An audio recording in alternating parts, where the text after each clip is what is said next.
balita sa umaga nationwide. Ito na po mga kapuso ang ating pong payo para sa inyo sa mga nasa hustong edad at syempre para sa mga bata. Yon, makinig ang mga nanay kasi kayo naman ang magsasabi sa mga bata kung ano ikagagaling nila lalo na sa pagpoprotekta sa kanilang kalusugan.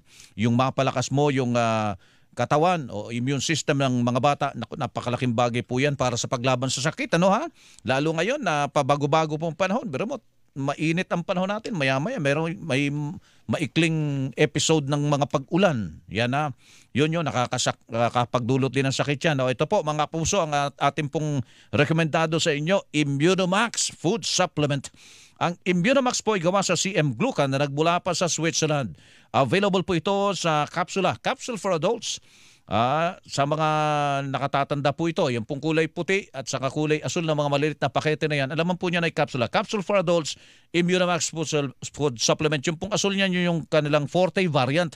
Ito naman yung para sa mga kids, yung mataas na kahon na kulay orange at saka kulay asul. Ayan na, syrup po yun eh. Ang laman nun ay botelya, syrup for kids po ang laman. Immunomax Food Supplement. Yung kulay asul nun, forte variant po. Yan ha. Mula po sa aming studio o kahit nasan pa kayo sa mga sandaling ito, yan po ang magandang balitang hatid po sa inyo ng Immunomax. Mahalagang paalala ang Immunomax. At Immunomax Forte hindi po gamot at hindi dapat gamiting panggamot sa anumang uri po ng sakit. Ang oras po natin ay alas 7:38 na po ng umaga. Radyo na! TV pa! Labanan ng fake news! Dapat totoo!